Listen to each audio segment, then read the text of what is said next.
Welcome back to the channel. This is the Big Time Boiler Podcast. I'm your host, the Big Time Boiler. Tonight we have my little brother, Just Falcon, aka Cole, with us tonight. We are going to discuss the 2022 Purdue football team, kind of do a schedule overview breakdown, and do some news and notes so far from training camp, and kind of give our overall thoughts and impression on this year's roster. Maybe check out the depth chart a little bit. I've kind of already touched on this, but thought I invite Cole on here and kind of have some discussion and kind of overview the season and see where we're at. But this is our first time doing a more professional podcast, not coming from my car for once. So forgive us if we're a little rough. But anyway, with that, I guess here we go. How you doing tonight, Cole? Doing good. Happy to be here, ready to talk about the season. Exciting. Yeah, it's hard to believe it's 2.5 weeks, I think, something like that. Right. It's that time of year where I think they said this Sunday will be the first Sunday, or there won't be another Sunday without football for another 4 or 5 months. So that is correct. You can feel the air changing. It's coming. Everyone's wives' favorite time of year for sure. Yeah, for right. Sure. Yeah. But I guess with that, we'll get into camp news. Obviously, it's not a Purdue offseason, or rather a Purdue camp without a serious injury, at least one to the football gods, if you will, a sacrifice. And this year it happened to be Garrett Miller, unfortunately. That was tough to see. I was driving to Iowa yesterday and saw that. I saw the infamous GBI, Gold and Black Illustrated, or Purdue Rivals website, the infamous one-name headline on the Knucklehead Central. And I knew it wasn't good with Garrett Miller. But, tore his ACL, non-contact injury. Obviously a big loss. Luckily, Purdue's got some depth there. Garrett had – I think I spoke in this on my video yesterday, but, Garrett had surprisingly a little less than 200 yards receiving last year. But it seemed like he had some big catches in a couple of those games. Didn't do as much as I thought maybe he did, but he was posed for a big year for sure. So that's a tough loss. Yeah, I think it seemed like 2020, I think, is when he kind of maybe burst onto the scene. I remember he had one kind of big play that where he showed some serious speed. Yeah, that Northwestern game. He had his Thor hair going on too. He was flying. Yeah. He's had some. I think he's had some knee issues though. If I remember correctly, I think he had a brace on at that point too. Yeah, very unfortunate. But I guess he'll be his job next year once Payne Durham's gone. So and good experience for Paul Perferi, who is watching the highlights, and he looks the part after being a quarterback and coming in. I think either 2017 or 18 as a quarterback. He's transformed his body. He's got some good hands, good speed. So. We might not miss a beat, to be honest with you. And it sounds like the third tight end, Ben Bichelle, is serviceable at the very least, of some decent freshmen. So, and another scary headline today with Jalen Graham. That one would have been absolutely monstrous, but it sounds like he's okay. Just a hamstring day to day. Thank goodness. That's one of those where you maybe. I mean, it stinks for Garrett Miller, but with this depth on this team, which we'll talk about probably here in a little bit. Purdue can withstand that, but Jalen Graham is one of those players where I don't know if Purdue, if he goes down, then maybe you do change some of the win losses projections, because he's that important to this defense. Yeah, absolutely. Yeah, that was the other one name thread on GBI today that was a little scary, but sound like everything's gonna be okay. But I might miss a few practices, but. Just hope it doesn't linger. Hopefully it's not something that he carries with him throughout the season. But yeah, he's been around long enough, man. Just wrap him in bubble wrap and unleash him, week 1 against Penn State at this point. Maybe everybody. Payne Durham and Aiden and some other guys. Just put him in the old bubble wrap, and we can't afford them to get hurt. But I so far, I mean, camp news, it doesn't sound like anything too crazy. Sounds like obviously some good play from some players. Seems like a very mature group. It seems like, almost an all business approach, veteran team. I guess with that, again, there's not too many storylines coming out of a camp that needs, I guess, mentioning right now. Maybe we'll do it kind of when we do a position group breakdown. But I guess, Cole, it'd be interesting to hear what's your overall thoughts on this team before we kind of get into the schedule and overall depth of this, or the depth chart, excuse me. Yeah, it's definitely exciting going into the year. Probably the first year in a while. There's been some expectations on this team. After a 9-win season last year and a bowl win against an SEC team in their backyard, and just a really fun team to watch by the end of the year. It was, there's been some times when Purdue's not the most fun team to watch, but Jeff Brom's got the team rolling, and a lot of playmakers, and I think that's the Purdue football that the fans want to see.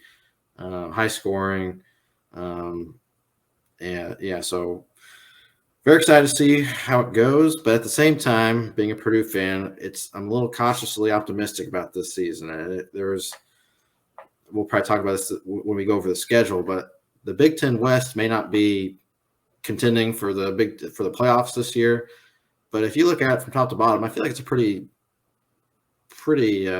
good group of teams. Oh, absolutely. Yeah. You can go through, you could make a case for several teams to make it to Indianapolis this year. So it's going to be 5. Yeah, it's going to be a challenge week in and week out. And again, not saying that I don't think there's really any heavyweights like Ohio State or anything like that, but there's just a group of solid teams with solid coaches, and that have kind of built their program similar to how Jeff Brom has, and they've got their thumbprint all over it, and they've figured out what works for them. So it'll be interesting. Yeah, no, that's a good point. Obviously us being Purdue fans, we've been well trained on things. Things don't always go exactly how they're supposed to go, especially when it's set up for success. It always seems like something comes up to rip our hearts out, a major injury or something of the sort, or a tough loss in a certain situation. But this team, I think I mentioned this on a previous video. I think Jeff Brom has kind of found the formula for success here with using the transfer portal and I know a lot of teams are using the transfer portal, but you got Nebraska and Michigan State bringing in 20 plus guys, which I don't know how obtainable that is and good for team chemistry. I kind of like what Jeff's doing. Jeff's recruiting top 40, top 30 recruiting classes in high school, getting 20 recruits or so, and then he's bringing in anywhere from 8 to 11 this year, 11 players in the transfer portal. And it seems like they're pretty good contributors that Jeff's bringing in. And this is not something, again, I mentioned this before, but this is not something that Jeff is new to by any means. He did this, year one,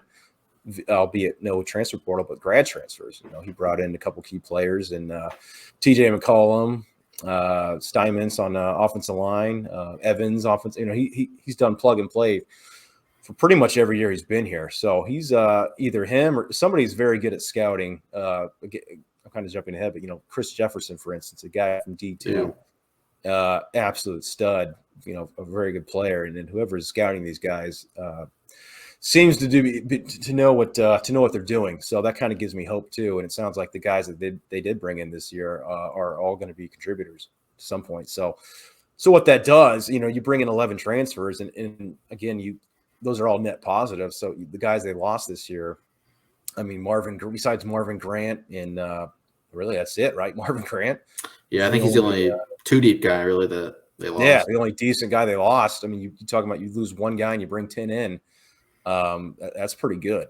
So this honestly, looking at the roster, and I guess we'll kind of go through do a quick position group breakdown. But this has to be possibly the deepest Purdue team. I'm not saying maybe not the most talented, but quite possibly, if not the absolute most depth or this Purdue football program has ever had in our lifetimes, in my opinion.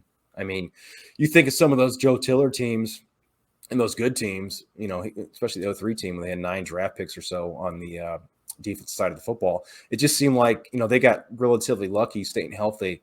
But if I remember correctly, the backups were not exactly world beaters. And it seemed like, outside of maybe one good backup, there wasn't exactly a lot of depth there.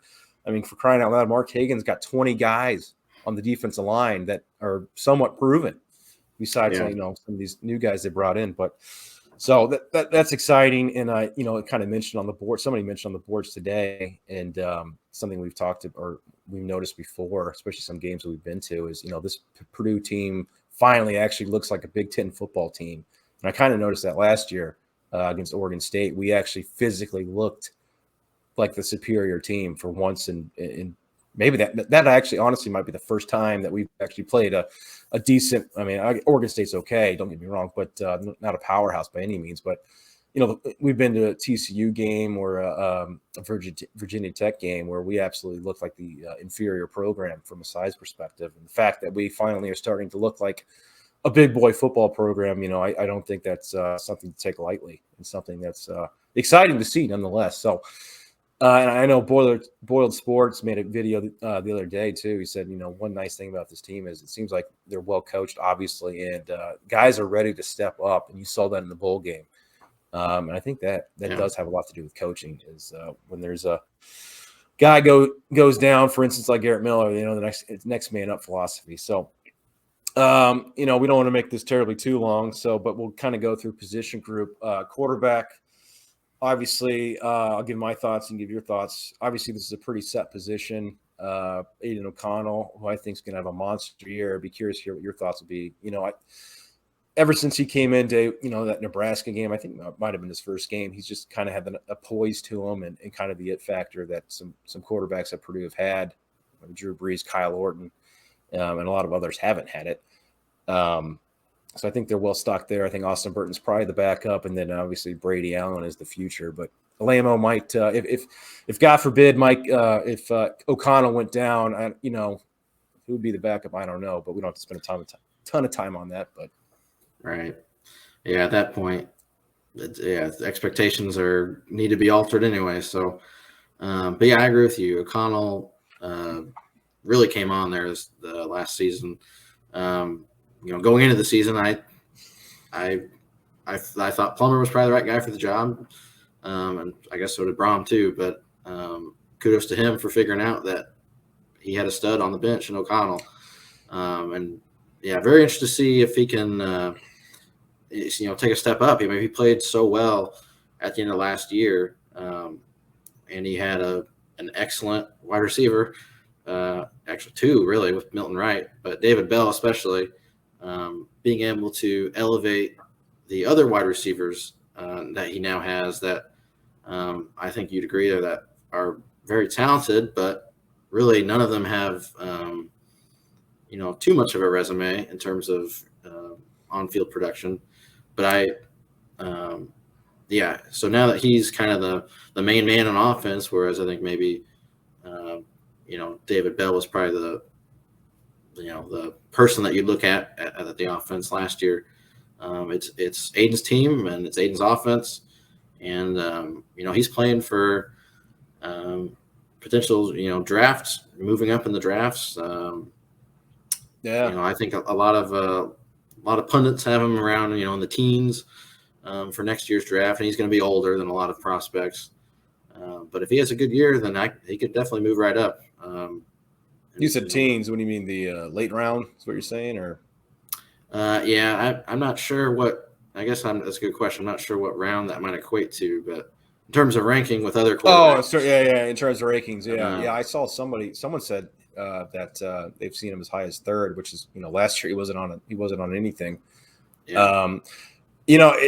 I'm going to throw some guys out, and obviously this is not Aiden's not in this stratosphere yet, but Aiden's kind of, to me so far, and he kind of proved this in the bowl game, is he's kind of got, again, he's got the it factor, but he's kind of got that Tom Brady and Drew Brees thing going on where he makes even Peyton Manning, he makes the receivers good. It kind of doesn't matter to some extent who's out there. I mean, obviously they can't be complete, washouts, but as long as they got some ability, he's so accurate with the ball. As long as these guys are somewhat serviceable, he's going to get them the ball in places that only they can get it. And as long as they're not absolutely terrible, they're going to perform.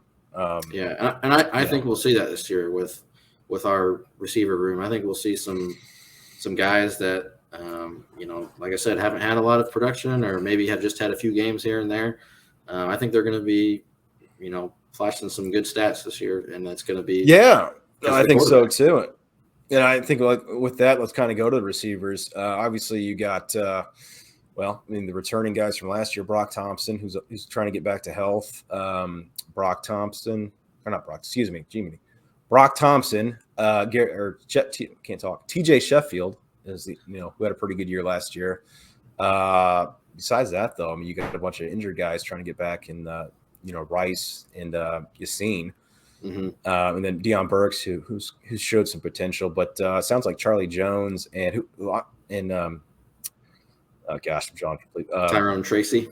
Thank you, Tyrone Tracy. Yeah, are showing out pretty well. And it sounds like Charlie Jones, who I've kind of come out and said, I'm expecting huge things for just based off the film. Yeah, that's your boy, I think, this year. It is, and I think he's going to make Iowa fans hurt quite a bit. And I don't know. You look at the film, you look the way he runs routes. He seems to me to be like a very improved Jackson Anthrop, or a kind of an upgraded version of Jackson Anthrop. And even watching the highlight films from last year, Jackson got quite a few balls, and he's basically a Jackson Anthrop that can go deep.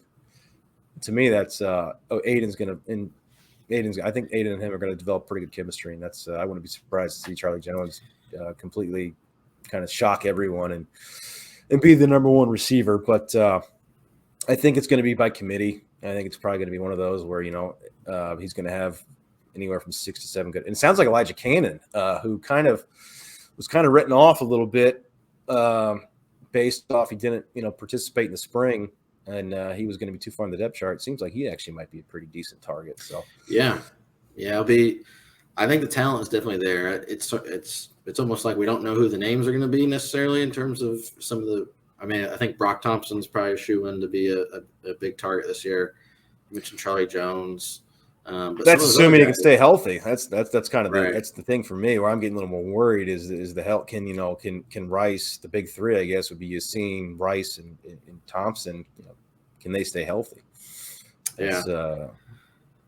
But I think the depth is there though. If someone does go down, I think that you mentioned the guy stepping up. I think that's the receiver room has that luxury of having guys available to step up. But hopefully those guys, especially Rice and Yassine, the guys that have really not been able to do much because of injuries, but have flashed a little bit of potential when they have played. Hopefully they can have a good year or a healthy year so they can really show it all what they have to offer this year. Yeah, looking at that highlight against Illinois, man, Yassine, I can't remember how many yards he had. It was quite a few. It was a big 93 game. Or something like that. Yeah.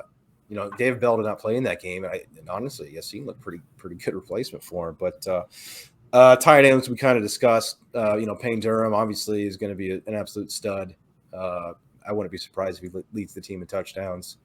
I'm not sure how many yards he's going to have, but I think Perferi is going to be more. If you look at Garrett Miller, he had 200 yards or something, even less than that. I think like 160 last year or something like that. I see no issue with Paul Perferi. I think he could easily get those, if not more yards than that. I think we're going to be okay there, even though Garrett is a stud athlete and will be missed. But running back position, obviously this team, I think you would agree, needs to run the ball a little bit better. There's been situations now the last few years where we have a lead and you think the game's over, but we can't run the clock out to save our lives. Getting 2 yards of carry, whatnot. I think last in the nation in multiple rushing stats. Yeah, multiple rushing stats. Hopefully with the offensive line, returning 3 starters and some contributors are going to be, better. And I guess kind of include the offensive line with this running back discussion, but I think the offensive line is going to be improved. It sounds like they have 8-9 guys deep with some decent transfers at the very least that can provide some depth. Kobe Lewis sounds like he can be a home run threat. He's got some rust to knock off, but King Duro's steady, but he's kind of is what it is. He's not exactly a speedster. Sounds like Devin Mockabee sounds like he's been having pretty good camp, and he might see some carries. And the wild card. He might be a nice change of pace because again, Downing and King Duro are somewhat similar in my opinion. So I know Barclay was interviewed today and sounds like he's got 4 plus Tracy, 5 guys that he can count on. So that's good to see. So I think the running game will be improved this year. Yeah, that's a good point with Tracy. And you mentioned Charlie Jones kind of being like Jackson Anthrop a little bit, and I think Tracy probably will too with spending some time in the backfield. Yeah, I mean, running back's not a position that Purdue's probably in the top half of the Big Ten. I don't think, but at the same time, I feel we don't need to be though. Yeah, I feel pretty good with the guys we've got. Heck, Purdue could be 10th in the Big Ten. I mean, that would be, that would be, if Purdue, skipping ahead, my formula for Purdue, if we can be top 3 offense and even somewhere in the middle for defense, and then running backs, be, I don't know, 8 to 10 range. I think that's a huge recipe for success, if you ask me. Yeah. Especially that defense. But offensive line we kind of already touched on, but 3 returning starters, 4 if you count the bowl game with Bo, nice redshirt freshman prospect, and then sounds like Cam Craig, who started quite a bit last year too. So really, you got 5 guys that are pretty experienced returning. With Hartwig and Holstage and Eric Miller. So, plus I think they have. Sounds like again they're 8 to 10 deep. So, which that's about best case. That's about the best case scenario, 8 to 10 deep at Purdue. Yeah, for at Purdue for sure, and then have young guys coming up. I know we've had some back injuries and stuff like that for a lot of these young prospects. So that's good to see. Again, you got to keep those 5 healthy though, in my opinion, as much as you can to have a good year. But defense. This team last year, I was looking at the rankings. I think overall, it was kind of scoring defense was like a top 35 scoring defense. Lambert did a heck of a job, and the more I think about it, Lambert obviously leaving is a key loss. I don't think the scheme's going to change very much, but there is obviously a skill in calling plays. Mm-hmm. So that. Ron English has done it before. It's not like he's a rookie. He was DC at Michigan, so he knows what he's doing. And I like Ron English quite a bit. But you hope there's not a drop off there, which I don't think there will be. But it's got me pausing a little bit. Just hoping for the best. But hopefully we won't miss a beat there as far as that's concerned. Who knows? It may improve. But something that's definitely a key question, I guess. That is a legit question. I guess is what I'm getting at is. How much of a factor that would be when it comes to the play calling aspect. Not so much the scheme, but, him actually dialing up blitzes, him dialing up coverages and stuff like that in game. That's a skill that's different than obviously the training and practice, if you will. And being the 4th play caller in 4 years, that's never ideal. But, hopefully, like you're saying, it's more of the same as last year. Hopefully not too much different. Yeah, it sounds like Jeff Brom. Even Ron was saying, I saw in an interview that Jeff Brom's got his hands on this defense quite a bit. So, if that's how it was last year too. So, long as again, it's not the scheme. I'm not worried about. It's the in-game play calling, which again, but Ron's not a rookie, so I think he's going to be okay. But that D line group we talked about earlier, 20 legit, 20. Oh, we lost you there. There you are. Legit 20 guys that can be somewhat contributors.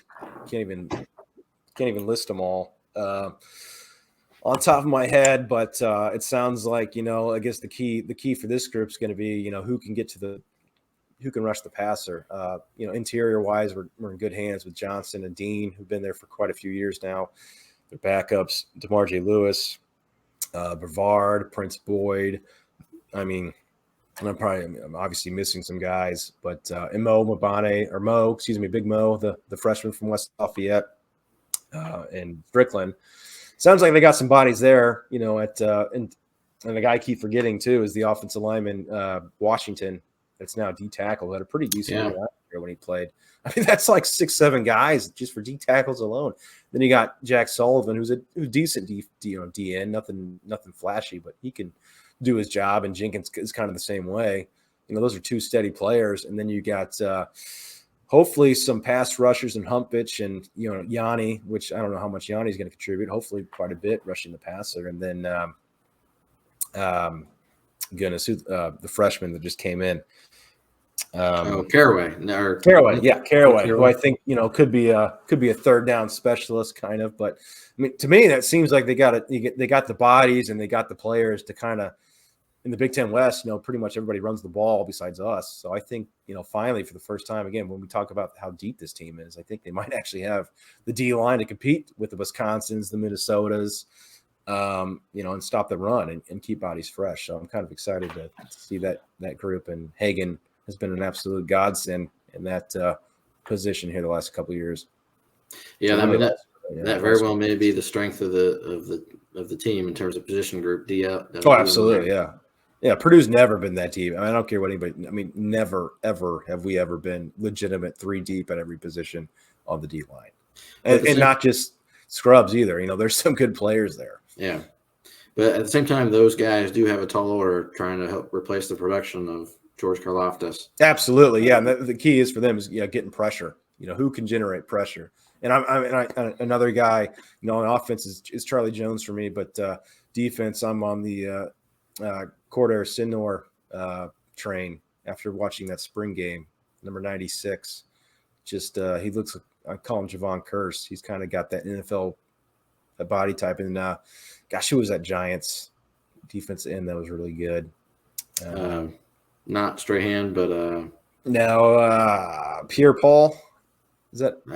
No, he's the guy that blew off his fingers, but I know you're talking about. Oh. No, that was Plexico Burris, wasn't it? No, the fireworks. JPP. Oh, he did that? Yeah. Oh, I didn't know There's that. somebody else I think you're talking about. Yes. I can't think of his name. It's going to drive me nuts. But he looks like a defensive end, an athletic NFL type defensive end. But yes, yeah. While you look that up, linebacker. When I talked about, if we lost Jalen Graham, this would be a huge issue. Jalen Graham's obviously, I think, the best player on the defense. Then you got Douglas who came back, and then Simi Fakasi. I said that name wrong, but returning for his 7th year. Again, those are run stoppers, Douglas and Simi, so that should help as well. Not too many pass-heavy teams in the Big Ten West. So, and then I guess if we do, we'll just go nickel. Probably play Jalen and Douglas or Jalen and Simi. Depth there, though, I think is a concern a little bit. Clyde Washington, is a guy, but other than that, I'm not an OC Brothers, but hopefully that group can stay healthy. Yeah, that's probably maybe the one position group that seems a little thin, especially compared to the rest.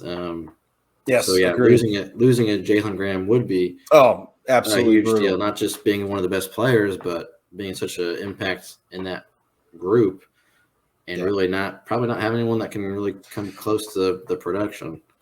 Now, there's a few guys on this team, and this team is so deep. But there's a few guys on this team that you can't afford to lose, and Jalen Graham is on it. Well, Aiden O'Connell is probably number 1, and Jalen Graham might be number 2. Of guys you just can't lose. Period. Yeah. Quarterback position, as long as these guys can get, or the secondary, as long as these guys can get healthy, I think Purdue's going to be in great shape. Jabari Brown, Corey Trice, probably your day one starters if they can stay healthy. If they can't, you got Reese Taylor, who's the Indiana transfer, who's been balling out in fall camp. Sounds like he could be a nickelback. You got T. Denson, who's the transfer from Kansas State, trying to get back healthy. And then you got Simi Kane, who played very well in the bowl game, which I didn't realize it until I watched it again. His name didn't even get mentioned because he played so well. And then your safeties, Cam Allen, and then obviously with Marvin Grant gone, you got Jefferson, who I don't think Marvin Grant's going to be that big of a loss at all because that guy got burnt. He got burnt like toast quite a bit. Well, he was a big hitter, but when it came to the passing game, he was usually the guy that was getting smoked. Yeah. So, Umenyiora. Yes, thank you. Yeah, kind of built like that, but we're already at 30 minutes. I know we kind of probably rushed some of that depth chart, but that's all right. The position group. Hey, one thing I wanted to mention real quick about the secondary. Last year, so we had James Adams come in from I think Navy, which he's gone now. But last year there was such an improvement with the defense, with especially the cornerbacks at playing the ball. That was just, oh my gosh, yes. Purdue for it seems like forever the secondary just is helpless when the ball is thrown. There's no awareness to where the ball is. There's just hopefully that the ball's overthrown or the receiver drops it. But last year they did an amazing job at knocking. Oh, it was like balls night. It was down. night and day. Night and day. I can't remember what game it was. I think you and I were watching it together, where it was literally they would not. We were getting absolute. I think maybe it was Minnesota, where they were just throwing it up there for grabs, and our guys would not turn around and look for the ball. I mean, it was maddening. It was easy stuff. Yeah, and quarterbacks would just underthrow it, and then let their guys go back and get it. But maddening, absolutely maddening. So we got Ashton Yabodi replacing James Adams now. So hopefully between him and English, that is a trend that continues and is another strength this year. Because now that we've seen it, I'd hate to go back to the way it was in 2020 and before. So. That'd be terrible. But Yabodi, man, I mean, he was an NFL cornerback, pretty good one recently too. So you think that he would, obviously know what he's talking about, and with English, like you said, I think hopefully that same thing is taught. Let's hope. Yeah. So it will be interesting to look at that this year.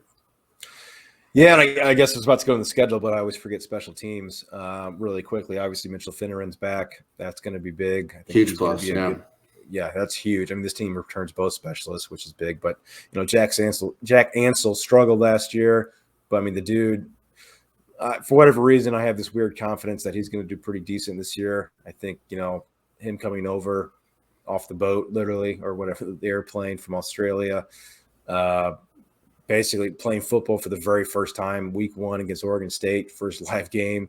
Probably took him a full season to adjust, and I think he had a pretty decent bowl game. So I think, if I can recall that correctly, I think he's going to be better, at least serviceable. So I think we'll be okay there. And obviously kick return and punt return sounds like, Charlie Jones, that's a huge get in that sense. Not only do I think he's going to be a good receiver, but he's going to be a good punt returner and maybe kick returner if they use him back there. But yeah, you mentioned the Jackson Anthrop comparison with Charlie Jones earlier. And, being maybe more of a receiver that can do a little bit more. And obviously he's a punt returner that can do a lot more because Anthrop was reliable. And that's at Purdue, that's almost what you expect / want in a punt returner. Someone's going to catch it. Yeah. And you don't really expect much more. So hopefully Jones can kind of take that to a new level this year and kind of bring some pizzazz to the position.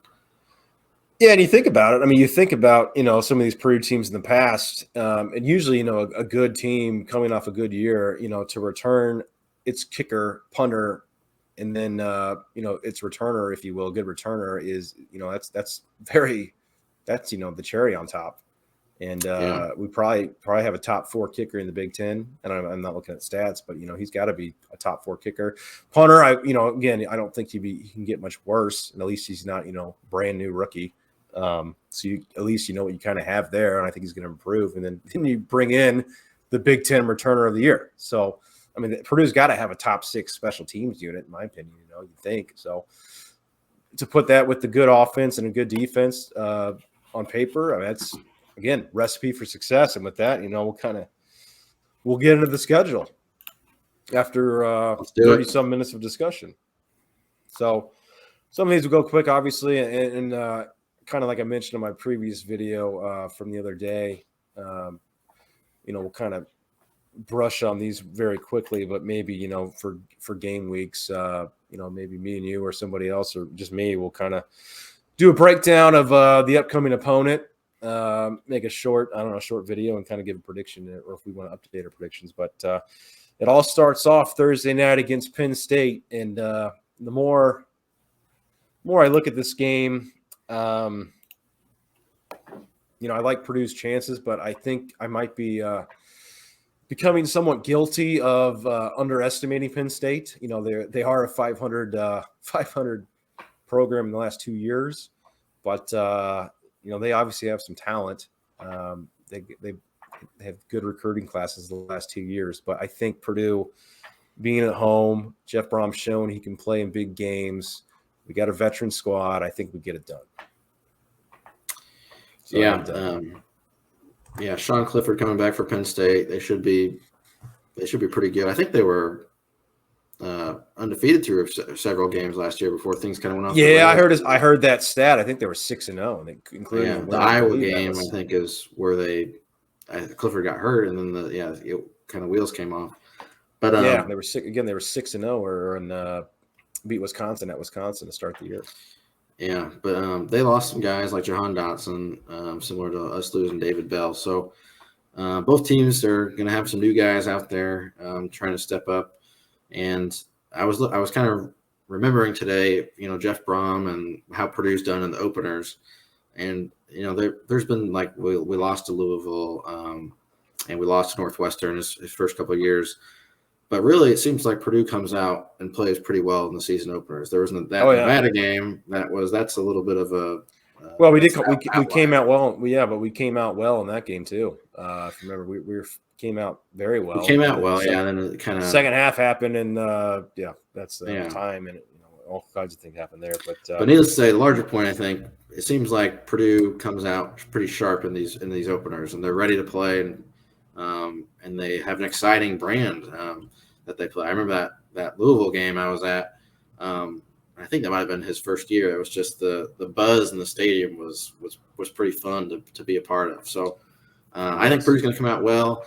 Penn State probably is going to come out well too. James Franklin's a good coach, but I agree. I think Purdue's going to being at home is going to be the big factor, and they can get their first win against Purdue or Penn State since I think 2004. Which I can't believe it's been that long, but I think it's 9 straight for Penn State, I believe, is what I read. But and I think so you got a W for Purdue there. Yeah, and I think a win there. I think a win. I think I don't know. Yeah, I guess a win here, I think, makes this a very special season, as for me at least, as you'll go down the line. But next game's home against Indiana State. Win. I don't think we need to. Yeah, that's going to need to be a win. Yeah, that's a win. At Syracuse, could be a sneaky game. Sounds like they're actually more of a running team, which is weird. So I thought, Babers or Dino Babers, I think it's his name, was it more of an aired out coach at Syracuse, or not Syracuse? Where was he at? Bowling Green? Bowling Green. Yeah, Bowling Green. I think that first year. Baylor before that. Yeah, that first year, I think they won like 10 games or something. I don't know if it was 10 games, but it was quite a bit. But they've faltered since. So, and I think they've been actually decimated by they're one of those teams that's actually getting worse in the transfer portal rather than better. So yeah, I got a win there. Yeah, it is pretty stinky. They've got a quarterback that's Garrett Schrader's played a lot of games. He doesn't have the best stats necessarily, but he's got a lot of experience and he's pretty talented. So, and then you mentioned the running game. They've got, I can't remember his name, but they've got a really good running back. So they're capable. And I think that's a word that I think a lot of Purdue's opponents this year, even like the lesser, Illinois, Northwestern. Yeah, absolutely. They're capable. They've got good players, and Purdue's going to need to show up and play well to beat them. And I think so. Our predictions: Purdue's 2-0 entering the game. I think they're going to leave 3-0 with a win over Syracuse. I think a big thing here too is Cole that this is played in the dome, which I advantageous for Purdue. That's a big advantage for Purdue. No matter what the weather is outside, Purdue so far, maybe only one game against Louisville, but Purdue is the type of team that's going to do well in a dome. Then after that we come home to FAU, win. I don't know. Could be a 2-touchdown type win, but I think that's going to be a big win. It's the battle of former Western Kentucky coaches, Jeff Brom and Willie Taggart. Yeah, again, they've got transfers from Power 5. They're pretty good. So Purdue's going to need to show up to this one too. But yeah, you got to believe that Purdue's the better team and we'll get the W. Yeah, and I think to that point, Indiana State's the only gimme that they can probably play their third string all across the board and win this game. But I think every other game, as you said, capable. They got to bring somewhat of their A game to beat some of these teams. All right, so we're 4-0. We're going at Minnesota. This is where so this is where it gets kind of tricky for me. Well, I'm just going to say a loss. I hate to say a loss, but I guess to take the homer glasses off and not go too crazy on this prediction. I think they will probably lose this game in a nail biter. I mean, I could see them winning this game. I could also see them winning this game and then losing a game that I'm going to say they're going to win down the line. But for this video, in all intents and purposes, I'll say Purdue will be 4-1.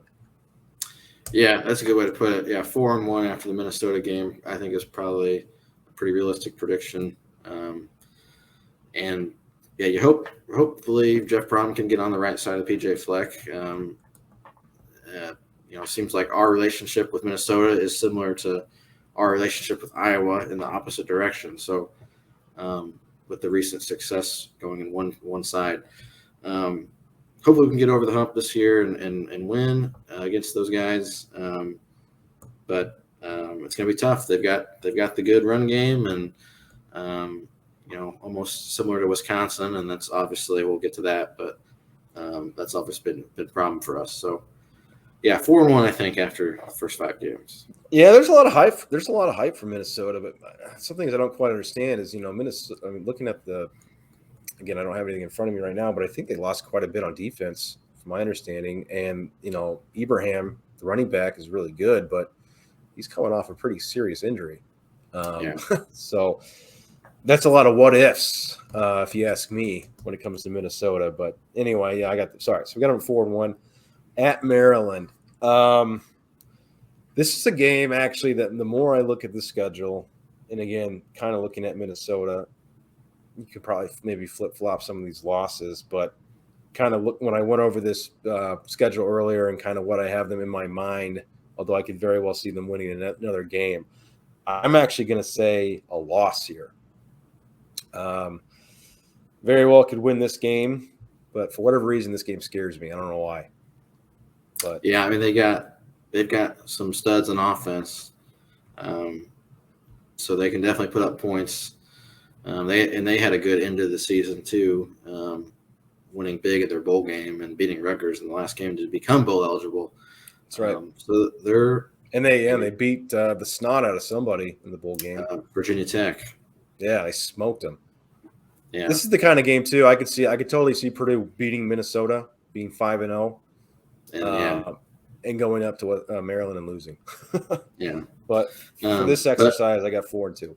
Yeah, I'll go on the record saying Purdue's 5-1 with a win at Maryland. Good.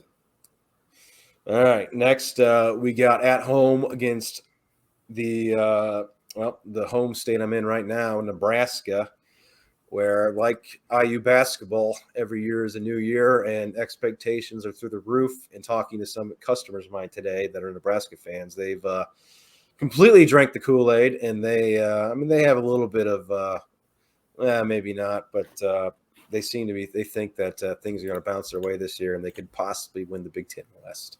Like some other videos I've watched, quite a few people are on the Nebraska bandwagon. I told them, sometimes these coaches, as Purdue fans, we've seen the Danny Hopes, we've seen the Daryl Hazels. When it was this year 4 for Frost? Year 4 for Frost? Is that correct? Or 5? It's 5, right? He came a year after Jeff Brom.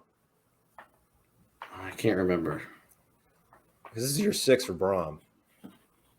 I'm pretty sure it's year 5. Well, we'll check that later, but things usually don't. If you're in year 5, things usually don't. And he's been pretty steady at what's going wrong there. It's hard for those things to change. I'm not saying they can't, but I could see Nebraska struggling. Anyway, I got to win here. I got them Purdue being 5-2. I am sticking my neck out for Nebraska this year. I don't know. I think they're going to surprise some people this year. I think they're going to live up to the expectations. Oh my goodness. They might could. Be they could. Yeah, similar to maybe Michigan State last year, where they had a lot of success with transfer guys. That may be their model this year. It's certainly the model they're trying for with who they're bringing in. But yeah, I haven't looked back at the recruiting rankings, but just them being Nebraska, I would imagine they've brought in some talented classes, and they're adding some good guys at quarterback, receiver, defense. So yeah, I just think they're going to be pretty good this year. Yeah, it's going to be offensive line and defense is where it's going to be. I had an actually interesting interaction today with a customer that's actually a big time Texas fan that lives here in Nebraska, and he's very, very high on Casey Thompson. So we'll see. So you got a loss there. Is that what you're saying? So you got. That's what I'm saying. Yep. All right. So you got Purdue 5-2. Yeah, which I think we both are at that point. Yeah, we're both 5-2. So then the next week we go at Wisconsin, and I've said this I think on the record on a video before, but until Purdue beats Wisconsin, that to me is an automatic loss. I hate to say it, but yeah, I mean it's got to be the way that they've dominated this series. I mean, there's been a few close games here and there, but and then there's a lot of times that kind of I feel like lesser Purdue teams have kind of hung around and put a pretty good effort against them, but yeah, you haven't had too many where Purdue's really been in the thick of it at the end. Yeah, the fact that it's at Madison too, makes a huge difference, and they do lose quite a bit though on defense. So, but I think their offense is actually going to be improved. I think their defense might take a step back, but their offense might, because they were horrendous last year on offense. I think they might take a step up in that regard, so it might balance out. I don't know. Yeah, and they should be loaded at running back again with. Yeah, they always are. Allen and I think Malusi or whatever. Yeah, those two guys are going to be cream of the crop and probably in the West. So, yeah. So, what we got 5-3, right? Yeah, going to the bye week, 5-3. Going to the bye week, and then we got home to Iowa, who until Purdue, kind of the opposite of Wisconsin. I think we're kind of we are the Wisconsin to Iowa as we are, or I don't know if I'm saying that right, but we're Purdue's Wisconsin to Iowa, I guess. Yeah. So yeah, I would say I would say more Minnesota in that category. Yeah, you're right. The Wisconsin dominance is that's unparalleled, but that's true. But I got a win here, so I got us at 6-3. Yeah, Iowa winning the division last year. You just wonder if maybe they kind of take a step back this year with other teams. They should. That's honestly the worst 10-2 Big Ten regular season team I've ever seen in my life. Well, and sounds like they're going to roll out Petrus again this year, who's had 2 full seasons as a starter, and really just I don't know. If I was an Iowa fan, I wouldn't be too comfortable with that quarterback. Oh, it's terrible. In that offensive setup. Here's what's interesting. I was on that Iowa podcast, Voice of College Football for the Iowa the other week, and Corey said something interesting. So apparently, Iowa obviously went 10-2 last year. Iowa, their East crossover schedule is what Purdue has this year. Iowa last year played Maryland, they played Penn State, and they played IU. So that is exactly who we play. And, I went 10-2. So, I mean, spoiler here, but, I could I'm already at 3 losses, but I could see that possibly – honestly, I think Purdue's got a better team than they did last year. So, Iowa did. So, I wouldn't surprise me if Purdue does a similar result. But getting in my head of myself, so you got to win there for Iowa then? Yep. All right, so 6-3. At Illinois, this could be a little tougher game, And the thing, too, is when you get this late in the season, injuries could mount, and a team like Illinois is not as deep thing as a team like Purdue. That's true. Yeah. So you'd like to think that Purdue handles business here and goes to 7-3. Yeah, I agree. And that's a good point about the depth. Maybe earlier in the year they're putting up a little better fight, but hopefully by this late in the season they're a little worn down, a little thin. And we've had success in their building. Or in their stadium, rather, lately, even going back to Hazel and Hope. So hopefully that continues, and I think it will. Yeah, and it's kind of just lumping that. I guess those last 3 games, Illinois, home with Northwestern, and then at IU. That's probably literally the three of the worst teams of the Big Ten. Probably the 3 least deep teams in the Big Ten. So to have them at the very end of your schedule. Where they, could be having some bad records and maybe focusing more on the future and having some injury concerns. That's pretty nice. So I mean, Yeah, obviously Northwestern, I think that's a W for me, 8-3. yep, I agree. Yeah, again though, going back to they're going to be capable. They've got some talented players, and especially with Illinois and Northwestern being very talented in the run game, I think. But I with think Purdue, Northwestern's trash. I'm going on record there. They're terrible.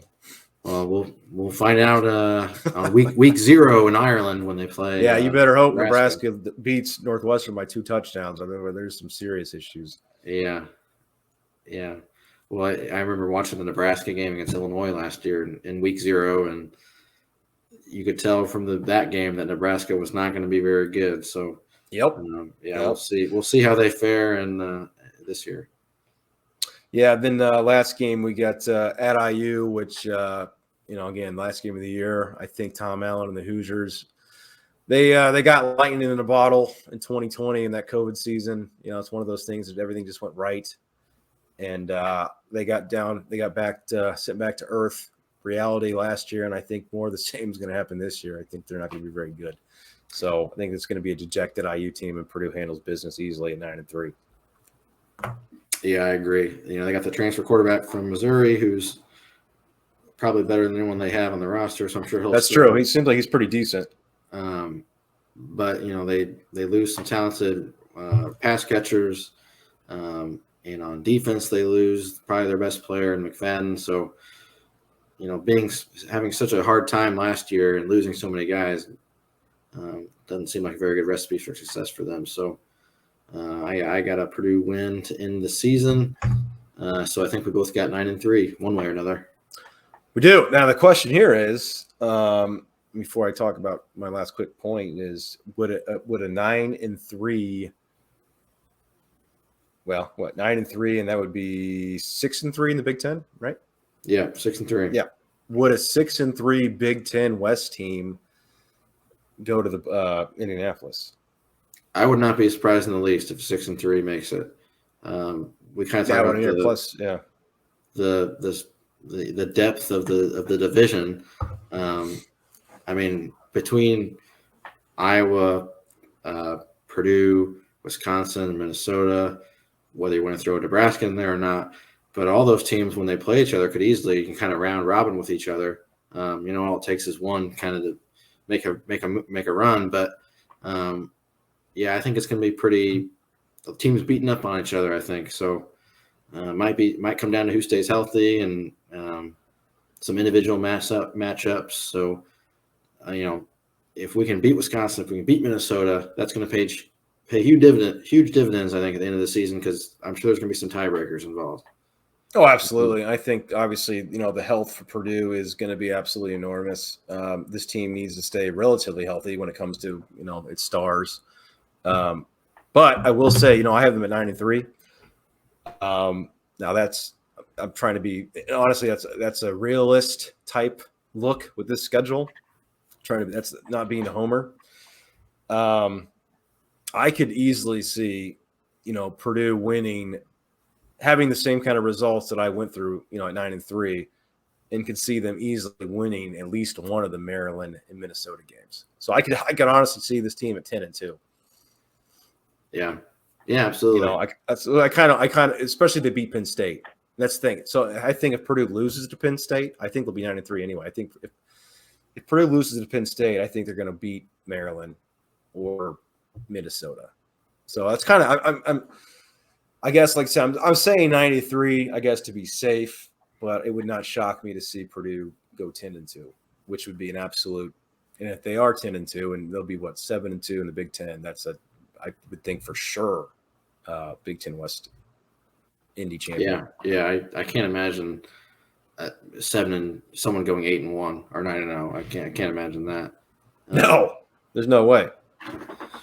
But no way. Yeah, the Penn State game is a huge swing game. If they can win that, they set themselves up very well, especially with the second Big Ten game going against Minnesota. If they could win those two games, that'd give them a huge leg up throughout the rest of the year. But if they do lose, it's definitely not the end of, there's still a lot of season left, and they could still have a really good year. But if they can't win the Penn State game, I think you're probably looking at 8-4 is on the table. I would really hope not 7-5. That would, I'm sure. No, anything below 8. When I've said this a couple times, but I think you probably agree. Anything below 8 wins, regular season wins, would be a disappointment. As long as things don't go off the rails, and you have guys like a Jalen Graham or Aiden O'Connell going out, for multiple games, or key players like that. I think that. This team is anything below 8 wins would be a big time disappointment if they stay relatively healthy, in my opinion. Right. Yeah. So I think that'll be the benchmark of the season, that this is or the baseline that this is kind of compared to at the end of the year, to see if they got there. So hopefully they can surpass that. But if that's where they end up 8-4, I think at the end of the day, it's a pretty good season for this group. Yeah, and I think Vegas is at 7.5 wins. I think that's what the line is right now. So that's a pretty good line. I think Purdue, as long as things don't go off the rails, which sometimes it does, as we know, being Purdue fans. But again, I think 9 to 10 wins is relatively in the ballpark. And I think a trip to Indy is an absolute goal. That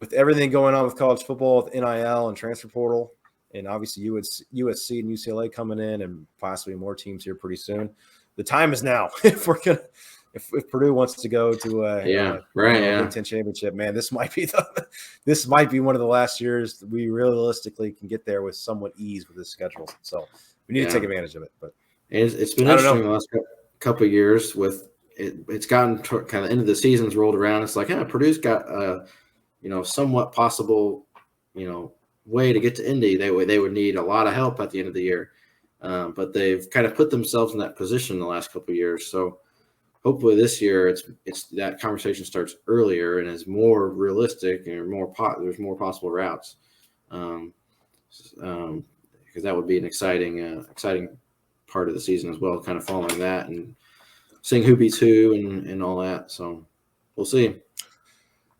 Yeah, I guess with that, we've almost gone an hour now.